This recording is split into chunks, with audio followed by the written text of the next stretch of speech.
ਸਵਾਗਤ ਜ਼ਿੰਦਗੀ ਜਮਾਤ 12ਵੀਂ। ਅੱਜ ਅਸੀਂ ਜਮਾਤ 12ਵੀਂ ਦੇ ਸਵਾਗਤ ਜ਼ਿੰਦਗੀ ਦੇ ਪ੍ਰਯੋਗੀ ਇਮਤਿਹਾਨ ਸੰਬੰਧੀ ਵਿਚਾਰ ਚਰਚਾ ਕਰ ਰਹੇ ਹਾਂ ਕਿ ਇਹ ਜਿਹੜੀ ਪ੍ਰਯੋਗੀ ਪ੍ਰੀਖਿਆ ਹੋਣੀ ਹੈ, ਇਹ ਪ੍ਰਯੋਗੀ ਪ੍ਰੀਖਿਆ ਕਿਸ ਤਰੀਕੇ ਦੇ ਨਾਲ ਹੋਣੀ ਹੈ, ਇਸ ਦੇ ਕਿੰਨੇ ਨੰਬਰ ਹਨ, ਇਸ ਵਿੱਚ ਕਿਹੜੀਆਂ ਕਿਰਿਆਵਾਂ ਦੇ ਪ੍ਰਯੋਗ ਅਸੀਂ ਕਰਵਾਉਣੇ ਹਨ, ਉਸ ਦੀ ਗੱਲਬਾਤ ਅਸੀਂ ਤੁਹਾਡੇ ਨਾਲ ਕਰ ਰਹੇ ਹਾਂ। ਸਭ ਤੋਂ ਪਹਿਲਾਂ ਕਿ ਇਹ ਜਿਹੜਾ ਸਵਾਗਤ ਜ਼ਿੰਦਗੀ 12ਵੀਂ ਜਮਾਤ ਦਾ ਵਿਸ਼ਾ ਹੈ, ਲਾਜ਼ਮੀ ਵਿਸ਼ਾ ਹੈ। ਇਸ ਵਿੱਚ 50 ਨੰਬਰ ਲਿਖਤੀ ਹਨ, 40 ਅੰਕ ਪ੍ਰੈਕਟੀਕਲ ਦੇ ਹਨ ਅਤੇ 10 ਅੰਕ ਇੰਟਰਨਲ ਅਸੈਸਮੈਂਟ ਦੇ ਹਨ।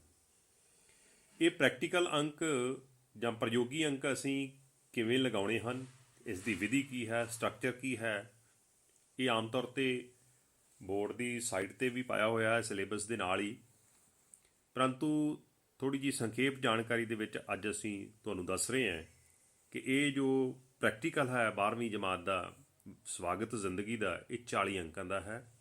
ਇਸ ਦੇ 3 ਭਾਗ ਹਨ। ਭਾਗ ਊੜਾ ਹੈ ਜਿਹੜਾ ਕਿ 20 ਅੰਕਾਂ ਦਾ ਹੈ। ਇਸ ਭਾਗ ਊੜਾ ਦੇ ਵਿੱਚ ਪਾਠ ਪੁਸਤਕ ਦੇ ਵਿੱਚ ਜਿੰਨੀਆਂ ਸਾਲਾਨਾ ਕਿਰਿਆਵਾਂ ਦਿੱਤੀਆਂ ਗਈਆਂ ਨੇ 12ਵੀਂ ਜਮਾਤ ਦੀ ਸਵਾਗਤ ਜ਼ਿੰਦਗੀ ਵਿਸ਼ੇ ਦੀ ਜੋ ਪਾਠ ਪੁਸਤਕ ਲਗਾਈ ਗਈ ਹੈ, ਉਸ ਵਿੱਚ 9 ਪਾਠਾਂ ਦੀਆਂ ਸਾਰੀਆਂ ਕਿਰਿਆਵਾਂ ਨੂੰ ਕਰਨ ਦੇ ਸਾਲਾਨਾ ਕਾਰਗੁਜ਼ਾਰੀ ਦੇ ਆਧਾਰ 'ਤੇ 10 ਅੰਕ ਹਨ, ਜਿਹੜੇ ਕਿ ਸਵਾਗਤ ਜ਼ਿੰਦਗੀ ਦੇ ਅਧਿਆਪਕ ਨੇ ਹੀ ਆਪਣੀ ਆਬਜ਼ਰਵੇਸ਼ਨ ਦੇ ਆਧਾਰ 'ਤੇ ਹਰੇਕ ਵਿਦਿਆਰਥੀ ਦੇ ਲਗਾਉਣੇ ਹਨ। ਇਸ ਵਿਚਲੀਆਂ ਵਰਕਸ਼ੀਟਸ ਨੂੰ ਮੁਕੰਮਲ ਕਰਨ ਦੇ 5 ਅੰਕ ਹਨ ਅਤੇ ਪਾਠ ਪੁਸਤਕ ਦੀਆਂ ਅਭਿਆਸੀ ਪ੍ਰਸ਼ਨਾਵਲੀਆਂ ਨੂੰ ਹੱਲ ਕਰਨ ਦੇ ਵੀ 5 ਅੰਕ ਹਨ। ਇਹ ਅਸਲ ਵਿੱਚ ਜੋ ਸਵਾਗਤ ਜ਼ਿੰਦਗੀ ਦੀ ਟੈਕਸਟ ਬੁੱਕ ਹੈ, ਉਸ ਦੇ ਵਿੱਚ ਜਿੰਨੀਆਂ ਵੀ ਕਿਰਿਆਵਾਂ ਕਰਵਾਈਆਂ ਗਈਆਂ ਨੇ, ਜਿੰਨੀਆਂ ਵੀ ਵਰਕਸ਼ੀਟਸ ਦਿੱਤੀਆਂ ਗਈਆਂ ਨੇ, ਉਹਨਾਂ ਨੂੰ ਭਰਨ ਦੇ, ਉਹਨਾਂ ਕਿਰਿਆਵਾਂ ਨੂੰ ਕਰਨ ਦੇ ਅਤੇ ਉਹਨਾਂ ਦੇ ਵਿੱਚ ਜਿਹੜੇ ਅਭਿਆਸੀ ਪ੍ਰਸ਼ਨ ਹਨ, ਉਹਨਾਂ ਨੂੰ ਵਿਦਿਆਰਥੀ ਵੱਲੋਂ ਕਰਨ ਦੇ ਆਧਾਰ 'ਤੇ ਸਵਾਗਤ ਜ਼ਿੰਦਗੀ ਵਿਸ਼ੇ ਦੇ ਅਧਿਆਪਕ ਨੇ ਹੀ 20 ਅੰਕਾਂ ਵਿੱਚੋਂ ਅੰਕ ਲਗਾਉਣੇ ਹਨ। ਉਹ ਉਸ ਅਧਿਆਪਕ ਦੀ ਆਪਣੀ ਆਬਜ਼ਰਵੇਸ਼ਨ ਦੇ ਆਧਾਰ 'ਤੇ ਹਨ, ਜਿਹੜੇ ਕਿ ਪੂਰੇ ਸਾਲ ਦੇ ਵਿੱਚ ਵਿਦਿਆਰਥੀ ਦੇ ਵਿਹਾਰ ਦੇ ਵਿੱਚੋਂ ਸਵਾਗਤ ਜ਼ਿੰਦਗੀ ਦੇ ਵਿੱਚ ਜਿਹੜੀਆਂ ਨੈਤਿਕ ਕਦਰਾਂ ਕੀਮਤਾਂ ਦਿੱਤੀਆਂ ਗਈਆਂ ਨੇ, ਉਹਦੇ ਵਿੱਚ ਕਿੰਨੀ ਸਫਲਤਾ ਦੇ ਨਾਲ ਉਹ ਵਿਦਿਆਰਥੀ ਉਹਨਾਂ ਕਿਰਿਆਵਾਂ ਨੂੰ ਕਰ ਸਕਿਆ, ਆਪਣੇ ਵਿਹਾਰ ਦੇ ਵਿੱਚ ਉਹਨਾਂ ਨੂੰ ਅਮਲੀ ਜਾਮੇ ਵਿੱਚ ਪਹਿਨਾ ਸਕਿਆ, ਆਪਣੀ ਜ਼ਿੰਦਗੀ ਦੇ ਵਿੱਚ ਨੈਤਿਕ ਕਦਰਾਂ ਕੀਮਤਾਂ ਨੂੰ ਧਾਰਨ ਕਰ ਸਕਿਆ, ਉਸ ਆਧਾਰ 'ਤੇ ਇਹ ਜਿਹੜੇ 20 ਅੰਕ ਲੱਗਣੇ ਹਨ। ਇਸ ਵਿੱਚ ਭਾਗ ਐੜਾ ਹੈ, ਉਹ 10 ਅੰਕਾਂ ਦਾ ਹੈ। ਇਸ ਭਾਗ ਵਿੱਚ ਜੋ ਪਾਠ ਪੁਸਤਕ ਸਾਡੀ ਲਗਾਈ ਗਈ ਹੈ, ਉਸ ਵਿੱਚੋਂ ਹੀ ਪੰਜਾਬ ਸਕੂਲ ਸਿੱਖਿਆ ਬੋਰਡ ਦੁਆਰਾ ਜੋ ਪ੍ਰੈਕਟੀਕਲ ਸਿਲੇਬਸ ਹੈ, ਉਹਦੇ ਵਿੱਚ 6 ਕਿਰਿਆਵਾਂ ਦਿੱਤੀਆਂ ਗਈਆਂ ਨੇ। ਜਦੋਂ ਅਸੀਂ ਸਵਾਗਤ ਜ਼ਿੰਦਗੀ ਵਿਸ਼ੇ ਦਾ ਪ੍ਰੈਕਟੀਕਲ ਲੈਣਾ ਹੈ ਤੇ ਇਹਨਾਂ ਹੀ 6 ਕਿਰਿਆਵਾਂ ਵਿੱਚੋਂ ਕਿਸੇ ਇੱਕ ਕਿਰਿਆ ਨੂੰ ਜਮਾਤ ਦੇ ਵਿੱਚ ਕਰਵਾਉਣਾ ਹੈ। ਉਹ ਜਿਹੜੀ ਕਿਰਿਆ ਅਸੀਂ ਜਮਾਤ ਦੇ ਵਿੱਚ ਵਿਦਿਆਰਥੀ ਦੇ ਕੋਲੋਂ ਕਰਵਾਉਣੀ ਹੈ ਜਾਂ ਵਿਦਿਆਰਥੀ ਨੇ ਕਰਨੀ ਹੈ, ਉਸ ਦੀ ਸਫਲਤਾ ਦੇ ਆਧਾਰ 'ਤੇ ਪ੍ਰਯੋਗੀ ਪ੍ਰੀਖਿਆ ਦੇ ਅਧਿਆਪਕ ਵੱਲੋਂ ਜਿਹੜਾ ਇਹ ਪ੍ਰੈਕਟੀਕਲ ਲਿਆ ਜਾਣਾ ਹੈ, 10 ਅੰਕਾਂ ਵਿੱਚੋਂ ਨੰਬਰ ਲਗਾਉਣੇ ਹਨ। ਇਸੇ ਤਰ੍ਹਾਂ ਹੀ ਭਾਗ ਈੜੀ ਹੈ, ਜਿਸ ਦੇ 10 ਅੰਕ ਹਨ। ਇਸ ਭਾਗ ਦੇ ਵਿੱਚ ਵਾਇਵਾ ਹੋਣਾ ਹੈ।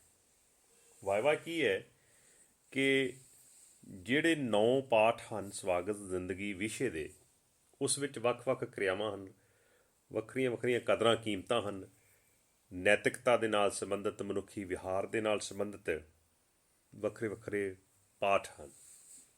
ਉਹਨਾਂ ਦੇ ਵਿੱਚੋਂ ਅਧਿਆਪਕ ਨੇ ਕੋਈ 5 ਪ੍ਰਸ਼ਨ ਪੁੱਛਣੇ ਹਨ। ਉਹ 2-2 ਅੰਕ ਦਾ ਵੀ ਹੋ ਸਕਦਾ ਹੈ। ਇਹ ਪ੍ਰਯੋਗੀ ਪ੍ਰੀਖਿਆ ਲੈਣ ਵਾਲੇ ਅਧਿਆਪਕ 'ਤੇ ਵੀ ਨਿਰਭਰ ਕਰਦਾ ਹੈ ਕਿ ਉਹਨਾਂ ਨੇ ਕਿੰਨੇ ਪ੍ਰਸ਼ਨ ਪੁੱਛਣੇ ਹਨ, ਜਿਨ੍ਹਾਂ ਦੇ ਜਵਾਬ ਉਸ ਵਿਦਿਆਰਥੀ ਨੇ ਆਪਣੀ ਇੱਛਾ ਦੇ ਅਨੁਸਾਰ ਜੋ ਪੁੱਛਿਆ ਗਿਆ ਜਵਾਬ ਹੈ, ਜ਼ਰੂਰੀ ਨਹੀਂ ਕਿ ਉਹਦਾ ਉਹ ਇੱਕ ਹੀ ਉੱਤਰ ਹੋਣਾ ਹੈ, ਉਹ ਉੱਤਰ ਵਿਦਿਆਰਥੀ ਦੀ ਆਪਣੀ ਸੋਚਣ ਸ਼ਕਤੀ ਤੇ ਉਹਦੇ ਵਿਵਹਾਰ ਤੇ ਵੀ ਨਿਰਭਰ ਕਰਦਾ ਹੋਏਗਾ। ਇਹ ਆਮ ਜੀਵਨ ਜਾਂਚ ਨਾਲ ਸੰਬੰਧਿਤ ਕੁਐਸਚਨ ਹੋਣੇ ਨੇ, ਪਾਠ ਪੁਸਤਕ ਦੇ ਆਧਾਰ ਤੇ ਹੀ ਹੋਣੇ ਹਨ। ਉਹਨਾਂ ਦੇ ਜਿਹੜੇ ਜਵਾਬ ਦਿੱਤੇ ਜਾਣੇ ਹਨ, ਇਹ ਇੱਕ ਕਿਸਮ ਦਾ ਇੰਟਰਵਿਊ ਹੈ ਜਾਂ ਵਾਈਵਾ ਹੈ, ਜਿਹਦੇ ਆਧਾਰ ਤੇ ਉਸ ਵਿਦਿਆਰਥੀ ਨੇ ਪੁੱਛੇ ਗਏ ਪ੍ਰਸ਼ਨਾਂ ਦੇ ਜਵਾਬ ਦੇਣੇ ਹਨ। ਉਸ ਆਧਾਰ ਤੇ 10 ਅੰਕਾਂ ਵਿੱਚੋਂ ਅੰਕ ਲਗਾਏ ਜਾਣੇ ਹਨ। ਸੋ ਇਸ ਪ੍ਰਯੋਗੀ ਪ੍ਰੀਖਿਆ ਦੇ ਵਿੱਚ 20 ਅੰਕ ਜੋ ਸਾਲਾਨਾ ਕਾਰਗੁਜ਼ਾਰੀ ਵਰਕਸ਼ੀਟਸ ਦੇ ਜਾਂ ਅਭਿਆਸੀ ਪ੍ਰਸ਼ਨਾਵਲੀ ਨੂੰ ਹੱਲ ਕਰਨ ਨਾਲ ਸੰਬੰਧਿਤ ਹਨ, ਉਹਨਾਂ ਨਾਲੋਂ ਵਾਈਵਾ ਨਾਲੋਂ ਜਿਹੜੀਆਂ 6 ਕਿਰਿਆਵਾਂ ਵਾਲਾ ਭਾਗ ਹੈ, 6 ਕਿਰਿਆਵਾਂ ਵਿੱਚੋਂ ਜਿਹੜੀ ਇੱਕ ਕਿਰਿਆ ਪ੍ਰੈਕਟੀਕਲ ਦੇ ਰੂਪ ਵਿੱਚ ਆਉਣੀ ਹੈ, ਉਹ ਵਧੇਰੇ ਮਹੱਤਵਪੂਰਨ ਹੈ। ਉਹ 10 ਅੰਕਾਂ ਦੀ ਹੈ। ਉਸ 'ਤੇ ਵੀ ਅਸੀਂ ਵਿਚਾਰ ਚਰਚਾ ਵਿਸਥਾਰ 'ਚ ਕਰਨ ਜਾ ਰਹੇ ਹਾਂ। ਪੰਜਾਬ ਸਕੂਲ ਸਿੱਖਿਆ ਬੋਰਡ ਅਨੁਸਾਰ ਪ੍ਰੈਕਟੀਕਲ ਦਾ ਸਿਲੇਬਸ ਨਿਰਧਾਰਿਤ ਕੀਤਾ ਗਿਆ ਹੈ, ਜਿਸ ਵਿੱਚ ਪ੍ਰਯੋਗੀ ਕਿਰਿਆਵਾਂ 6 ਹਨ। ਉਸ ਵਿੱਚ ਪਹਿਲੀ ਪ੍ਰਯੋਗੀ ਕਿਰਿਆ ਹੈ ਕਿ ਵਿਦਿਆਰਥੀ ਦਾਦਾ ਦਾਦੀ, ਮਾਤਾ ਪਿਤਾ ਤੇ ਭੈਣ ਭਰਾਵਾਂ ਸੰਬੰਧੀ ਸਤਿਕਾਰ ਨੂੰ ਦਰਸਾਉਂਦੇ ਚਾਰਟ ਜਾਂ ਮਾਟੋ ਬਣਾਉਣਗੇ। ਸਮਾਜ ਲਈ ਸਤਿਕਾਰ, ਮਾਪਿਆਂ ਤੇ ਬਜ਼ੁਰਗਾਂ ਦਾ ਸਤਿਕਾਰ, ਇਹ ਇੱਕ ਪਾਠ ਹੈ ਜਿਸ ਅਨੁਸਾਰ ਸੰਬੰਧਿਤ ਵਿਸ਼ੇ ਨੂੰ ਪ੍ਰਗਟ ਕਰਦੀ ਹੋਈ ਕੋਈ ਕਵਿਤਾ, ਗੀਤ, ਲੇਖ ਜਾਂ ਕਹਾਣੀ ਲਿਖਣ ਜਾਂ ਸੁਣਾਉਣ ਲਈ ਵੀ ਕਿਹਾ ਜਾ ਸਕਦਾ ਹੈ। ਵਿਸ਼ੇ ਦੀ ਪੇਸ਼ਕਾਰੀ ਦੇ ਆਧਾਰ ਤੇ ਕਵਿਤਾ ਜਾਂ ਗੀਤ ਸੁਣਾਉਣ ਦੇ ਆਧਾਰ ਤੇ, ਲੇਖ ਲਿਖਣ ਦੇ ਆਧਾਰ ਤੇ ਜਿਹੜਾ ਸਮਾਜ ਲਈ ਸਤਿਕਾਰ, ਮਾਪਿਆਂ ਤੇ ਬਜ਼ੁਰਗਾਂ ਦਾ ਸਤਿਕਾਰ ਨਾਲ ਸੰਬੰਧਿਤ ਹੋਵੇਗਾ, ਜਾਂ ਉਸ ਵਿੱਚ ਦਾਦਾ ਦਾਦੀ, ਮਾਤਾ ਪਿਤਾ, ਭੈਣ ਭਰਾਵਾਂ ਆਦਿ ਦੇ ਸਤਿਕਾਰ ਨੂੰ ਦਰਸਾਉਂਦਾ ਹੋਇਆ ਕੋਈ ਚਾਰਟ ਜਾਂ ਮਾਟੋ ਲਿਖਣ ਲਈ, ਬਣਾਉਣ ਲਈ ਕਿਹਾ ਜਾਵੇਗਾ। ਉਸ ਦੀ ਸਫਲਤਾ ਦੇ ਆਧਾਰ ਤੇ ਪ੍ਰਯੋਗੀ ਪ੍ਰੀਖਿਆ ਲੈਣ ਵਾਲੇ ਅਧਿਆਪਕ ਵੱਲੋਂ ਹੀ ਨਿਰੀਖਣ ਕੀਤਾ ਜਾਊਗਾ, ਮੁਲਾਂਕਣ ਕੀਤਾ ਜਾਊਗਾ ਅਤੇ 10 ਅੰਕਾਂ ਵਿੱਚੋਂ ਅੰਕ ਲਗਾਏ ਜਾਣਗੇ। ਇਹ ਮਹੱਤਵਪੂਰਨ ਹੈ ਕਿ ਇਹਨਾਂ 6 ਕਿਰਿਆਵਾਂ ਵਿੱਚੋਂ ਪ੍ਰਯੋਗੀ ਪ੍ਰੀਖਿਆ ਲੈਣ ਵਾਲੇ ਅਧਿਆਪਕ ਨੇ ਕੇਵਲ ਇੱਕ ਹੀ ਕਿਰਿਆ ਨੂੰ ਜਮਾਤ ਦੇ ਵਿੱਚ ਕਰਵਾਉਣਾ ਹੈ। ਉਹ 6 ਦੇ ਵਿੱਚੋਂ ਕਿਹੜੀ ਕਿਰਿਆ ਲੈਣੀ ਹੈ, ਇਸ ਪ੍ਰਯੋਗੀ ਪ੍ਰੀਖਿਆ ਲੈਣ ਵਾਲੇ ਅਧਿਆਪਕ 'ਤੇ ਵੀ ਨਿਰਭਰ ਕਰਦਾ ਹੈ, ਜਾਂ ਜੇ ਪੰਜਾਬ ਸਕੂਲ ਸਿੱਖਿਆ ਬੋਰਡ ਵੱਲੋਂ ਪ੍ਰੈਕਟੀਕਲ ਦਾ ਕੋਈ ਪ੍ਰਸ਼ਨ ਪੱਤਰ ਆਉਣਾ ਹੈ ਤਾਂ ਉਹ ਪੰਜਾਬ ਸਕੂਲ ਸਿੱਖਿਆ ਬੋਰਡ ਵੱਲੋਂ ਵੀ ਦਿੱਤਾ ਜਾ ਸਕਦਾ ਹੈ। ਲੇਕਿਨ ਇਸ ਤਰ੍ਹਾਂ ਨਹੀਂ ਹੋਏਗਾ ਕਿ ਇੱਕ ਜਮਾਤ ਦਾ ਪ੍ਰਯੋਗ ਕਰਵਾਉਂਦੇ ਸਮੇਂ 6 ਕਿਰਿਆਵਾਂ ਵਿੱਚੋਂ ਕਿਸੇ ਵਿਦਿਆਰਥੀ ਨੂੰ ਪਹਿਲੀ ਕਿਰਿਆ ਦੇ ਦਈਏ, ਕਿਸੇ ਨੂੰ ਦੂਸਰੀ ਦੇ ਦਈਏ, ਕਿਸੇ ਨੂੰ ਤੀਸਰੀ ਜਾਂ ਚੌਥੀ, ਪੰਜਵੀਂ, 6ਵੀਂ ਦੇ ਦਈਏ। ਇਸ ਤਰ੍ਹਾਂ ਨਹੀਂ ਹੋਏਗਾ। ਸਾਰਿਆਂ ਵਿਦਿਆਰਥੀਆਂ ਦੇ ਲਈ ਇੱਕ ਹੀ ਕਿਰਿਆ ਚੁਣਨੀ ਹੋਏਗੀ। ਸੋ ਇਸ ਪਹਿਲੀ ਕਿਰਿਆ ਦੇ ਵਿੱਚ ਚਾਰਟ ਬਣਾਏ ਜਾ ਸਕਦੇ ਨੇ, ਲੇਕਿਨ ਤੁਹਾਡੀ ਪੁਸਤਕ ਦੇ ਵਿੱਚ ਇੱਕ ਕਵਿਤਾ ਦਿੱਤੀ ਗਈ ਹੈ, ਤੁਸੀਂ ਸੁਣਾ ਵੀ ਸਕਦੇ ਹੋ। ਇਹ ਜਿਹੜੇ ਵਿਦਿਆਰਥੀ ਨੇ ਉਹ ਗਾ ਕੇ ਵੀ ਸੁਣਾ ਸਕਦੇ ਨੇ, ਲਿਖ ਕੇ ਵੀ ਦੇ ਸਕਦੇ ਨੇ। ਜਿਵੇਂ ਮੈਨੂੰ ਜੰਨਤ ਵਾਲੀ ਥਾਂ ਮੇਰੇ ਕੋਲ ਮਾਪੇ ਨੇ, ਉਸ ਰੱਬ ਦਾ ਸ਼ੁਕਰ ਕਰਾਂ ਮੇਰੇ ਕੋਲ ਮਾਪੇ ਨੇ, ਅੱਧੀ ਰਾਤ ਪਿਆਸ ਲੱਗੇ ਇੱਕ ਵਾਰ ਕਹਾਂ ਜੇ ਪਾਣੀ, ਬਿਨਾਂ ਦੇਰੀਓਂ ਪਾਣੀ ਦਿੰਦੀ ਮੇਰੀ ਮਾਂ ਸੁਹਾਣੀ। ਮੈਂ ਨਾ ਜਾਣਾ ਕਿਹੜੇ ਵੇਲੇ ਸੌਂਦੀ ਮੇਰੀ ਮਾਂ, ਮੇਰੇ ਕੋਲ ਮਾਪੇ ਨੇ ਮੈਨੂੰ ਜੰਨਤ ਵਾਲੀ ਥਾਂ। ਪਾਪਾ ਦੀਆਂ ਝਿੜਕਾਂ ਵਿੱਚ ਡਾਢਾ ਪਿਆਰ ਨਜ਼ਰ ਹੈ ਆਉਂਦਾ, ਉਹਨਾਂ ਦਾ ਤਾਂ ਹਰ ਸੁਪਨਾ ਬਸ ਸਾਡੇ ਲਈ ਹੈ ਹੁੰਦਾ। ਹਰ ਇੱਕ ਇੱਛਾ ਪੂਰੀ ਕਰਦੇ ਜੋ ਵੀ ਮੂੰਹੋਂ ਕਹਾਂ, ਮੇਰੇ ਕੋਲ ਮਾਪੇ ਨੇ ਮੈਨੂੰ ਜੰਨਤ ਵਾਲੀ ਥਾਂ। ਸੁਖੀ ਰੱਖੀ ਬੱਚਿਆਂ ਨੂੰ ਮੌਲਾ, ਸੁਖੀ ਰੱਖੀ ਤੂੰ ਮਾਪੇ, ਕਹੇ ਬੰਡਾਲੇ ਵਾਲਾ ਸਭ ਤੇ ਮਿਹਰ ਕਰੋ ਜੀ ਆਪੇ। ਪ੍ਰਗਟ ਸਿਆਂ ਸਭ ਬੱਚਿਆਂ ਤੇ ਮਾਪਿਆਂ ਦੀ ਰਹੇ ਛਾਂ, ਮੇਰੇ ਕੋਲ ਮਾਪੇ ਨੇ ਮੈਨੂੰ ਜੰਨਤ ਵਾਲੀ ਥਾਂ। ਸੋ ਦੂਸਰੀ ਪ੍ਰਯੋਗੀ ਕਿਰਿਆ ਹੈ ਕਿ ਜਮਾਤ ਦੇ ਵਿਦਿਆਰਥੀਆਂ ਨੂੰ 10 ਮਿੰਟ ਸਕੂਲ ਵਿੱਚ ਸਕੂਲ ਦੇ ਮੋਹ ਨਾਲ ਸੰਬੰਧਿਤ ਕੋਈ ਵੀ ਕਾਰਜ ਕਰਕੇ ਆਉਣ ਲਈ ਕਿਹਾ ਜਾਵੇਗਾ। ਕਹਿਣ ਦਾ ਭਾਵ ਇਹ ਹੈ ਕਿ ਇੱਕ ਜਮਾਤ ਦੇ ਵਿੱਚ ਵਿਦਿਆਰਥੀਆਂ ਨੂੰ 10 ਮਿੰਟ ਦਿੱਤੇ ਜਾਣਗੇ। ਉਹਨਾਂ ਨੂੰ ਕਿਹਾ ਜਾਏਗਾ ਕਿ ਸਕੂਲ ਦੇ ਮੋਹ, ਸਕੂਲ ਦੇ ਪਿਆਰ, ਸਕੂਲ ਦੇ ਸਤਿਕਾਰ ਨਾਲ ਸੰਬੰਧਿਤ ਕੋਈ ਕਾਰਜ ਕਰਕੇ ਆਉਣਾ ਹੈ। ਉਹ 10 ਮਿੰਟਾਂ ਦੇ ਵਿੱਚ ਜਦੋਂ ਵਿਦਿਆਰਥੀ ਵਾਪਸ ਆਉਂਦੇ ਨੇ ਅਤੇ ਪ੍ਰੀਖਿਅਕ ਨੇ ਉਹਨਾਂ ਨੂੰ ਪੁੱਛਣਾ ਕਿ ਕਿਹੜਾ ਕੰਮ ਕੀਤਾ ਉਹਨਾਂ ਨੇ ਜਿਹੜਾ ਸਕੂਲ ਦੇ ਸਤਿਕਾਰ ਨਾਲ ਸੰਬੰਧਿਤ ਹੈ, ਸਕੂਲ ਦੇ ਮੋਹ ਨਾਲ ਸੰਬੰਧਿਤ ਹੈ। ਉਹ ਜਿਹੜਾ ਕਾਰਜ ਕੀਤਾ ਹੋਣਾ ਹੈ ਉਹਦੀ ਸਫਲਤਾ ਦੇ ਆਧਾਰ 'ਤੇ ਹੀ ਮੁਲਾਂਕਣ ਕੀਤਾ ਜਾਣਾ ਹੈ। ਇਸ ਮੁਲਾਂਕਣ ਵਿੱਚ ਅਧਿਆਪਕ ਨੇ ਵਿਦਿਆਰਥੀ ਦੇ ਕਾਰਜ ਨੂੰ ਇੰਪੋਰਟੈਂਸ ਦੇਣੀ ਹੈ ਕਿ ਜਿਹੜਾ ਕਾਰਜ ਕੀਤਾ ਹੈ, ਕਿ ਪੁੱਛੇ ਗਏ ਪ੍ਰਸ਼ਨ ਦੇ ਆਧਾਰ 'ਤੇ ਜੋ ਕਾਰਜ ਦਿੱਤਾ ਹੈ ਉਹ ਕਿੱਥੋਂ ਤੱਕ ਸਫਲ ਹੈ, ਉਸ ਦੇ ਆਧਾਰ 'ਤੇ 10 ਅੰਕਾਂ ਵਿੱਚੋਂ ਅੰਕ ਲਗਾਉਣੇ ਹਨ। ਜਿਵੇਂ ਕਿ ਵਿਦਿਆਰਥੀ ਕਰ ਕੀ ਸਕਦੇ ਨੇ ਇਸ 10 ਮਿੰਟ ਦੇ ਸਮੇਂ ਦੇ ਵਿੱਚ, ਬੇਲੋੜੀਆਂ ਜਗ ਰਹੀਆਂ ਲਾਈਟਾਂ, ਚੱਲ ਰਹੇ ਪੱਖੇ ਮੋਟਰਾਂ ਨੂੰ ਬੰਦ ਕਰਕੇ ਆ ਸਕਦੇ ਹਨ। ਸਕੂਲ ਦੇ ਬੂਟਿਆਂ ਕਿਆਰੀਆਂ ਨੂੰ ਪਾਣੀ ਲਾ ਕੇ ਆ ਸਕਦੇ ਨੇ। ਸਕੂਲ ਦੇ ਮੁੱਖ ਦੁਆਰ 'ਤੇ ਸਤਿਕਾਰ ਵਜੋਂ ਮੱਥਾ ਟੇਕ ਕੇ ਪ੍ਰਵੇਸ਼ ਕਰਨ ਦਾ ਕਾਰਜ ਕਰ ਸਕਦੇ ਹਨ। ਸਕੂਲ ਦੇ ਖਿਲਰੇ ਹੋਏ ਕਿਸੇ ਸਮਾਨ ਨੂੰ, ਵਸਤਾਂ ਨੂੰ ਢੁਕਵੀਂ ਜਗ੍ਹਾ 'ਤੇ ਰੱਖ ਸਕਦੇ ਨੇ, ਜਾਂ ਸਿਸਟਮੈਟਿਕਲ ਉਹਨਾਂ ਨੂੰ ਇੱਕ ਸੀਕੁਐਂਸ ਦੇ ਵਿੱਚ ਲਗਾ ਸਕਦੇ ਨੇ, ਜਾਂ ਕੋਈ ਬੇਲੋੜੀ ਚੱਲ ਰਹੀ ਕਿਸੇ ਵੀ ਪਾਣੀ ਵਾਲੀ ਟੂਟੀ ਆਦਿ ਨੂੰ ਬੰਦ ਕਰਕੇ ਅਤੇ ਇੱਕ ਸਕੂਲ ਦੇ ਮੋਹ ਜਾਂ ਸਤਿਕਾਰ ਨਾਲ ਸੰਬੰਧਿਤ ਕਾਰਜਾਂ ਦੀ ਸੂਚੀ ਬਣਾ ਸਕਦੇ ਨੇ ਕਿ ਅਸੀਂ ਇਹ ਕੰਮ ਕੀਤੇ ਹਨ। ਇਸੇ ਤਰ੍ਹਾਂ ਹੀ ਤੀਸਰੀ ਪ੍ਰਯੋਗੀ ਕਿਰਿਆ ਹੈ ਕਿ ਸਾਰੇ ਵਿਦਿਆਰਥੀ ਜੋੜਿਆਂ ਦੇ ਰੂਪ ਵਿੱਚ ਇਸ ਤਰ੍ਹਾਂ ਬੈਠਣਗੇ ਕਿ ਕੁੜੀ ਨਾਲ ਅਤੇ ਮੁੰਡੇ ਨਾਲ ਬੈਠੇਗਾ। ਜਮਾਤ ਵਿੱਚ ਇਕੱਲਾ ਰਹਿ ਜਾਣ ਵਾਲਾ ਵਿਦਿਆਰਥੀ ਆਖਰੀ ਸਮੂਹ ਵਿੱਚ ਸ਼ਾਮਲ ਹੋਵੇਗਾ। ਸਾਰੇ ਵਿਦਿਆਰਥੀ ਇੱਕ ਇੱਕ ਸਫੈਦ ਕਾਗਜ਼ ਲੈਣਗੇ ਅਤੇ 10 ਮਿੰਟਾਂ ਵਿੱਚ ਆਪਣੇ ਸਮੂਹ ਦੇ ਮੈਂਬਰਾਂ ਵਿਚਲੀਆਂ 3 ਸਮਾਨਤਾਵਾਂ ਅਤੇ 3 ਅਸਮਾਨਤਾਵਾਂ ਦੀ ਪਛਾਣ ਕਰਕੇ ਲਿਖਣਗੇ। ਪ੍ਰੀਖਿਅਕ ਦੀ ਅਗਵਾਈ ਅਨੁਸਾਰ ਵਿਦਿਆਰਥੀ ਲਿਖੀਆਂ ਸਮਾਨਤਾਵਾਂ ਅਤੇ ਅਸਮਾਨਤਾਵਾਂ ਨੂੰ ਬਿਆਨ ਕਰੇਗਾ। ਆਪਸੀ ਸਰੋਕਾਰ ਭਾਵਨਾ ਅਤੇ ਸ਼ਖਸੀਅਤ ਦੇ ਨਿਖਾਰ ਦੇ ਆਧਾਰ 'ਤੇ ਮੁਲਾਂਕਣ ਕੀਤਾ ਜਾਵੇਗਾ। ਇਸ ਦਾ ਭਾਵ ਇਹ ਹੈ ਕਿ ਹਰੇਕ ਵਿਦਿਆਰਥੀ ਦੂਸਰੇ ਵਿਦਿਆਰਥੀ ਦੀਆਂ 3 ਸਮਾਨਤਾਵਾਂ ਕਿ ਉਹਦੇ ਨਾਲ ਕਿਹੜੇ ਸਮਾਨ ਪੱਖ ਨੇ, ਸ਼ਖਸੀਅਤ ਨਾਲ ਸੰਬੰਧਿਤ ਅਸਮਾਨਤਾਵਾਂ ਉਹਦੇ ਨਾਲੋਂ ਭਿੰਨ ਚੀਜ਼ਾਂ ਕਿਹੜੀਆਂ ਨੇ, ਉਹਨਾਂ ਦੇ ਆਧਾਰ 'ਤੇ ਵਿਦਿਆਰਥੀ ਜਿਹੜਾ ਹੈ ਉਹ ਜਦੋਂ ਆਪਣੇ ਅਧਿਆਪਕ ਨੂੰ ਜਿਹੜਾ ਪ੍ਰੈਕਟੀਕਲ ਲੈ ਰਿਹਾ ਹੋਣਾ, ਉਹਨਾਂ ਨੂੰ ਇਹ ਦੱਸੇਗਾ ਕਿ ਮੇਰੇ ਜਿਹੜੇ ਸਾਥੀ ਦੇ ਵਿੱਚ ਮੇਰੇ ਸੁਭਾਅ ਨਾਲ ਸੰਬੰਧਿਤ, ਮੇਰੀ ਦਿੱਖ ਨਾਲ ਸੰਬੰਧਿਤ, ਮੇਰੇ ਕਾਰਜ ਨਾਲ ਸੰਬੰਧਿਤ ਆਹ ਸਮਾਨਤਾਵਾਂ ਹਨ ਅਤੇ ਇਹਨਾਂ ਕਰਕੇ ਉਹ ਮੇਰੇ ਨਾਲੋਂ ਭਿੰਨ ਹੈ। ਉਹਦੇ ਆਧਾਰ 'ਤੇ ਇਸ ਗੱਲ ਦਾ ਅਹਿਸਾਸ ਕਰਵਾਇਆ ਜਾਏਗਾ ਕਿ ਸਾਨੂੰ ਦੂਸਰੇ ਨੂੰ, ਇਹ ਜ਼ਰੂਰੀ ਨਹੀਂ ਕਿ ਉਹਦੇ ਵਿੱਚ ਗੁਣ ਜਾਂ ਔਗਣ ਜਾਂ ਉਹਦੀ ਸ਼ਖਸੀਅਤ ਜੋ ਹੈ ਸਾਡੇ ਵਰਗੀ ਹੀ ਹੈ, ਸਗੋਂ ਸਾਨੂੰ ਹਰੇਕ ਦੀਆਂ ਸਮਾਨਤਾਵਾਂ ਅਸਮਾਨਤਾਵਾਂ ਦੇ ਸੱਚ ਨੂੰ ਮੰਨ ਕੇ ਅਤੇ ਇੱਕ ਦੂਸਰੇ ਦੀ ਸ਼ਖਸੀਅਤ ਨੂੰ ਸਮਝਣ ਦਾ ਉਪਰਾਲਾ ਕਰਨਾ ਚਾਹੀਦਾ।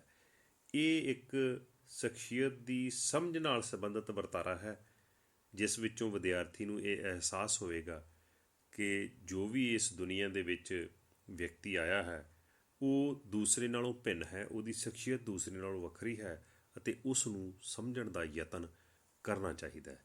ਇਹ ਜ਼ਰੂਰੀ ਨਹੀਂ ਹੈ ਕਿ ਅਸੀਂ ਜੋ ਸਾਡੇ 'ਚ ਗੁਣ ਹਨ ਉਹ ਦੂਸਰੇ 'ਚ ਵੀ ਹੋਣ। ਸੋ ਇਹ ਉਸ ਪੁਆਇੰਟ ਆਫ ਵਿਊ ਤੋਂ ਇਹ ਪ੍ਰਯੋਗੀ ਕਿਰਿਆ ਹੈ।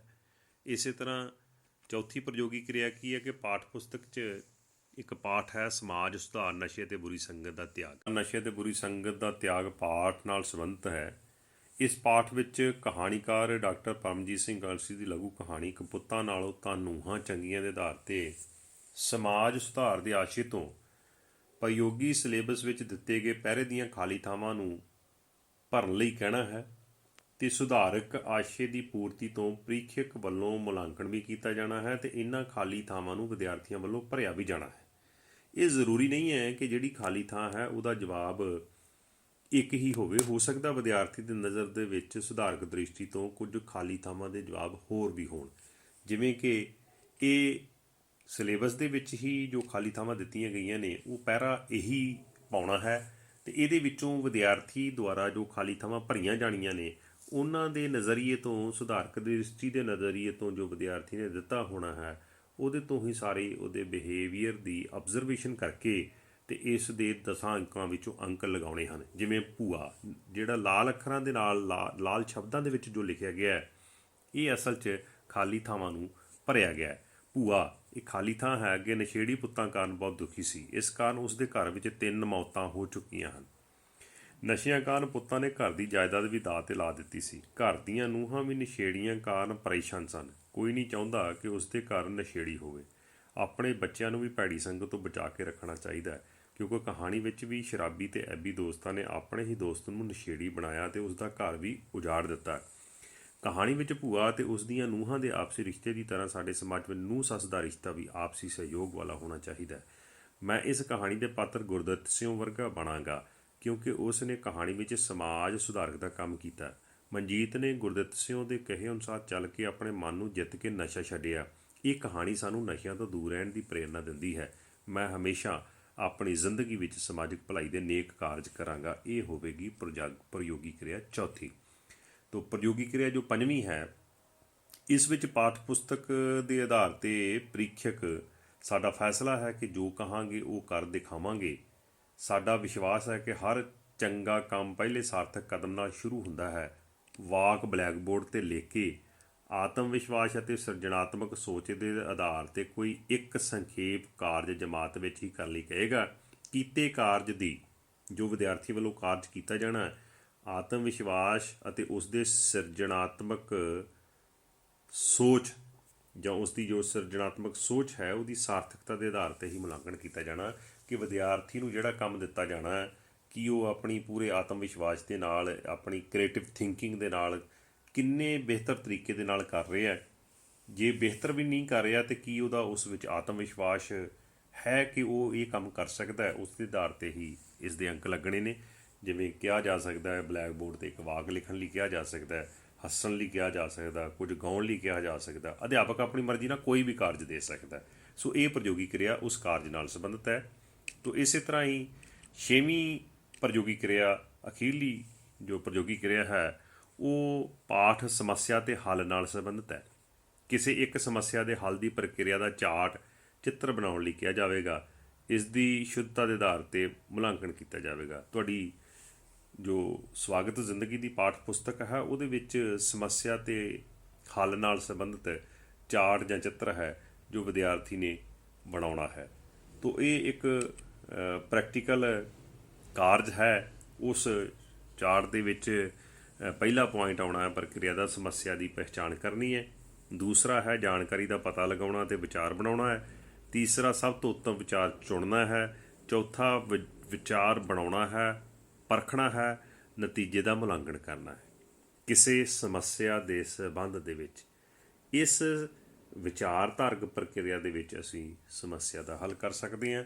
ਸੋ ਮੈਨੂੰ ਆਸ ਹੈ ਕਿ ਤੁਸੀਂ ਪ੍ਰੈਕਟੀਕਲ 12ਵੀਂ ਜਮਾਤ ਦੇ ਸਵਾਗਤ ਜ਼ਿੰਦਗੀ ਦੇ ਵਿਸ਼ੇ ਦਾ ਕਿਸ ਤਰ੍ਹਾਂ ਲੈਣਾ ਹੈ ਉਸ ਦੀ ਜਾਣਕਾਰੀ ਪ੍ਰਾਪਤ ਕਰ ਲਈ ਹੋਵੇਗੀ। ਇਹਨਾਂ ਸ਼ਬਦਾਂ ਦੇ ਨਾਲ ਤੁਹਾਡਾ ਧੰਨਵਾਦ। ਤੁਹਾਡਾ ਆਪਣਾ ਡਾਕਟਰ ਪਰਮਜੀਤ ਸਿੰਘ ਕਾਸੀ।